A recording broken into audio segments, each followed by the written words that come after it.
47 ਵਾਲੀ ਕਿੰਨੀ ਕੁ ਉਮਰ ਸੀ ਤੇ ਉਂਝ ਪਿੰਡ ਯਾਦ ਆਉਂਦਾ ਰਿਹਾ? ਹੁਣ ਵੀ ਪਿੰਡ ਯਾਦ ਅੱਖਾਂ ਗੜੀ ਆ। ਹਾਂਜੀ, ਅਸੀਂ ਬੈਠੇ ਹਾਂ ਸਰ ਗੁਰਦੁਆਰਾ ਸਾਹਿਬ ਜਨਮ ਸਥਾਨ ਨਨਕਾਣਾ ਸਾਹਿਬ ਦੇ। ਸਾਡੇ ਨਾਲ ਇੰਡੀਆ ਤੋਂ ਆਏ ਬਜ਼ੁਰਗ ਮੌਜੂਦ ਹੈਗੇ ਨੇ, ਇਹਨਾਂ ਨਾਲ ਗੱਲ ਕਰਨੇ ਆ। ਸਤਿ ਸ੍ਰੀ ਅਕਾਲ ਸਰਦਾਰ ਜੀ। ਸਤਿ ਸ੍ਰੀ ਅਕਾਲ ਜੀ। ਕੀ ਹਾਲ ਹੈ? ਬਹੁਤ ਵਧੀਆ, ਤੁਸੀਂ ਸੁਣਾਓ? ਬਸ ਬਿਲਕੁਲ ਵਧੀਆ ਜੀ, ਠੀਕ ਠਾਕ। ਠੀਕ ਆ। ਤੇ ਆਪਣਾ ਪਹਿਲੀ ਦਫਾ ਆਏ ਹੋ ਪਾਕਿਸਤਾਨ? ਪਹਿਲੀ ਦਫਾ। ਤੇ ਕਿੰਜ ਦਾ ਲੱਗਾ ਫਿਰ? ਕੁਛ ਨਾ ਕੇ ਬਹੁਤ ਸੋਹਣੇ। ਅੱਛਾ, ਬਹੁਤ ਵਧੀਆ। ਵਾਹ ਜੀ ਦੇਖ ਵਾਹ। ਕੇ ਚਾਹ ਚੜ ਗਏ। ਤੇ ਆਪਣਾ ਫੇਰ ਕੋਈ ਦਿਲ ਕਰਦਾ ਹੁਣ ਤੇ? ਆਹੋ ਜੀ, ਜੇ ਪਰਮਾਤਮਾ ਲਿਆਊਗਾ ਤੇ ਫੇਰ ਆ ਉਹਦੇ ਜਾ। ਬਾਦਸ਼ਾਹ ਮਾਲਕ ਦੇ। ਅੱਛਾ, ਤੇ ਤੁਹਾਡਾ ਪਿੰਡ ਕਿੱਧਰ ਦਾ? ਇੱਥੇ ਪਾਕਿਸਤਾਨ ਦੇ ਹੈ ਸੀ ਤੁਹਾਡਾ ਪਿੰਡ? ਹਾਂਜੀ, ਕਿਹੜਾ? ਬਲਟੋਵਾ ਮਿੰਟ ਕੁਮਰੀ ਜ਼ਿਲ੍ਹਾ। ਅੱਛਾ, ਵੇਲੀ ਸ਼ਹਿਰ। ਕਸੂਰ ਹੈ ਆਪਣੇ ਕਸੂਰ ਤੋਂ ਆਉਂਦੀ ਉਹ ਗੱਡੀ। ਕਸੂਰ ਤੋਂ ਤੇ ਸੁਣਾਉਂਦੇ ਅਸੀਂ ਗਾੜੀ ਵੇਲੀ ਸ਼ਹਿਰ ਸੀ, ਉੱਥੋਂ ਉੱਤਰਦੇ ਅਸੀਂ ਤੇ ਫਿਰ ਅਸੀਂ ਆਉਂਦੇ ਇੱਧਰ ਆ ਜਾਂਦੇ ਹਾਂ ਨਾ, ਤੇ ਫਿਰ ਅਸੀਂ ਤੁਰ ਕੇ ਦੇ ਬਲਟੋਏ ਜਾਣਾ। ਕੋਲ ਕੋਈ ਗੱਡੀਆਂ ਮੋਟਰਾਂ ਨਹੀਂ, ਤੁਰ ਕੇ ਹੀ। ਤੋਰਾ ਬੜਾ ਪੈਂਦਾ ਕਰਦੇ ਨੂੰ। ਤੁਰ ਕੇ ਫਿਰ ਪਰਵਾਹ ਨਹੀਂ ਹੁੰਦੀ ਕੋਈ। 47 ਵਾਲੀ ਕਿੰਨੀ ਕੁ ਉਮਰ ਸੀ? ਉਦੋਂ ਕੋਈ 10-12 ਸਾਲਾਂ ਦੇ। ਉਂਝ ਸੰਭਾਲ ਹੈ ਬਹੁਤ ਜ਼ਿਆਦੀ। ਥੋੜੀ ਨਹੀਂ ਹਵਾ ਲੈਣਾ ਮੈਂ। ਵਾਹ ਜੀ ਵਾਹ। ਮੁੰਡਾ ਖੁੰਡਾ ਖੂਹ ਸ਼ੂ ਹੈ ਜੀ ਆਪਣਾ? ਹੈ। ਖੂਹ ਹੈ ਸੀ ਹਾਂ। ਤੇ ਤੁਸੀਂ ਜਾਂਦੇ ਹੁੰਦੇ ਖੂਹ ਤੇ? ਹਾਂਜੀ, ਵਾਹ ਜੀ ਵਾਹ। ਰਾਤ ਗਾਡੀਆਂ ਵਾਹੁਣੀਆਂ, ਰਾਤ ਖੂਹ ਮੁਕਿਆਰੇ ਮੋੜਨੇ। ਤੇ ਅੱਜ ਕੈਸਾ ਲੱਗਾ? ਤੁਸੀਂ 78 ਵਰਿਆਂ ਬਾਅਦ ਆਏ ਹੋ ਉੱਥੇ ਧਰਤੀ ਤੇ ਜਿੱਥੇ ਤੁਸੀਂ ਮਤਲਬ ਜੰਮੇ, ਤੇ ਜਿੱਥੇ ਜਨਾਬ ਬਾਬੇ ਦੀ ਧਰਤੀ, ਬਾਬਾ ਗੁਰੂ ਨਾਨਕ ਜੀ ਦੀ। ਹਾਂਜੀ। ਕੈਸਾ ਲੱਗਾ? ਕੁਛ ਨਾ ਬਹੁਤ ਵਧੀਆ।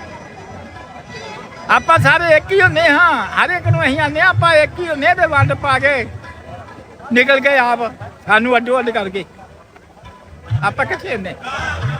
ਇੱਕੋ ਇੱਕ ਪਿੰਡ 'ਚ ਸਾਰੇ ਸ਼ਹਿਰਾਂ 'ਚ ਹਰ ਇੱਕ ਬੜੇ ਮਿਲਤਾਂ ਗਿਲਤਾਂ। ਪਰ ਹੁੰਦੇ ਨਹੀਂ ਵੀ ਆਹ ਸਿੱਖਿਆ ਮੁਸਲਮਾਨ ਹੈ, ਇੰਨਾ ਵਿਚਾਰ ਹੀ ਨਹੀਂ ਹੁੰਦੀ। ਹਾਂ, ਬਹੁਤ ਵਧੀਆ। ਤੇ ਪਿੰਡ 'ਚ ਕਦੇ ਲੜਾਈ ਝਗੜਾ ਤੇ ਨਹੀਂ ਹੋਇਆ ਉਦੋਂ? ਨਹੀਂ ਵਿਰਲਾ ਕਿਤੇ ਉਹ ਤਾਂ ਹਰ ਥਾਂ ਹੋਣੀ ਹੁੰਦੀ ਹੈ। ਵਿਰਲਾ ਕਿਤੇ ਇਹ ਨਹੀਂ, ਰੋਜ਼ ਬੜੇ ਬੜੇ ਬੰਦੇ ਚੰਗੇ ਸੀ। ਤੇ ਕਿੱਧਰ ਨੂੰ ਗਏ ਸੋ 47 ਵਾਲੇ, ਕੋਈ ਚੇਤਾ ਹੈ? ਹਾਂਜੀ, 47 ਵਜੇ ਅਸੀਂ ਉੱਥੋਂ ਗਏ ਆ ਫਾਜ਼ਿਲ ਚੰਦ ਪਾਰ। ਫਾਜ਼ਿਲ ਵਾਲਾ ਉਹ ਕਿਹੜਾ ਬੱਲੋ ਕਿਹੜਾ ਐਡਵਾਈਜ਼ ਦਾ, ਉੱਥੋਂ ਕੋਈ ਖੈਖਰੀ ਟੁਰ ਗਏ? ਹਾਂ, ਤੁਰ ਕੇ ਗਏ। ਨਹੀਂ, ਮੈਂ ਕੋਈ ਨੁਕਸਾਨ ਤੇ ਨਹੀਂ ਹੋਇਆ ਨਾ? ਨਾ ਜਿੰਨਾ ਪਿੰਡ ਦੇ ਸਹੀ ਸੇਵਾ ਲੰਘਿਆ ਪਾਰ।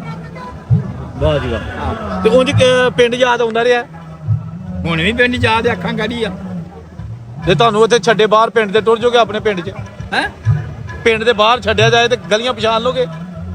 ਗੱਲ ਇਹ ਵੀ ਪਛਾਣ ਤੇ ਲਾਂਗੇ। ਹੁਣ ਜੇ ਅਸੀਂ ਆਪਣੇ ਪਿੰਡ ਵੱਲੋਂ ਵੇਖੀਏ ਨਾ, ਤੇ ਸਾਡੇ ਪਿੰਡ 'ਚੋਂ ਪਹਿਲੀਆਂ ਨਿਸ਼ਾਨੀਆਂ ਹੀ ਨਹੀਂ। ਨਵੀਆਂ ਸੜਕਾਂ ਨਿਕਲ ਆਈਆਂ, ਮਕਾਨ ਪੈ ਗਏ, ਥਾਂ ਕੋਈ ਵਿਹਲਾ ਨਹੀਂ ਗਾ। ਤੇ ਉੱਥੇ ਵੀ ਮੇਰੇ ਖਿਆਲ ਇਸ ਤਰ੍ਹਾਂ ਹੀ ਹੋਣੀ ਆ। ਇਸ ਤਰ੍ਹਾਂ ਹੀ ਸਾਡਾ ਪਿੰਡ ਬਲਟੋਵਾ ਹੀ ਉਹਦੇ ਆਲੇ ਦੁਆਲੇ ਕਾਨੇ ਬੜੇ, ਪੈਰ ਹੀ ਉੱਦਾਂ ਹੀ ਪਈ। 5-6 ਖੂਹ ਹੁੰਦੇ ਪਿੰਡ ਦੇ ਸਾਰੇ, 40 ਦੇ। ਕੋਈ ਕਿਤੇ ਤੇ ਪਾਕਿਸਤਾਨ ਤੁਸੀਂ ਕੱਲ ਆਏ ਹੋ ਤੇ ਕੋਈ ਮਸਲਾ ਮਸਾਇਲ ਤੇ ਨਹੀਂ ਬਣਿਆ ਰਾਹ 'ਚ? ਨਹੀਂ, ਹੈ ਸਹੀ ਸਲਾਮਤ? ਐ ਬੜੇ ਵਧੀਆ। ਤੇ ਫੇਰ ਅੱਗੋਂ ਆਉਣ ਦਾ ਇਰਾਦਾ ਹੈ? ਹੈ, ਆਉਣਾ ਅੱਗੋਂ ਫੇਰ ਅਗਲੇ ਸਾਲ? ਦੇਖੋ ਜੀ, ਉਹਦੇ ਮਾਲਕ ਦੇ ਅਖਤਿਆਰ ਹੈ। ਹਾਂ, ਉਹ ਜਿਹੜੇ ਅਖਤਿਆਰ ਹੈ। ਆਪਾਂ ਤਾਂ ਨਹੀਂ ਆਵਾਂਗੇ ਕਿ ਪਤਾ ਨਹੀਂ ਅੱਜ ਦਾ ਨਹੀਂ ਨਾਲੇ ਰੁਖੜਾ, ਪਤਾ ਨਹੀਂ ਆਪਣਾ ਕੱਲ ਦਾ ਕਿੱਧਰ ਜਾਣਾ, ਕੀ ਹੋਣਾ ਤੇ ਕੀ ਨਹੀਂ। ਚਲੋ ਜੀ, ਬੜੀ ਮਿਹਰਬਾਨੀ ਜੀ। ਅੱਛਾ।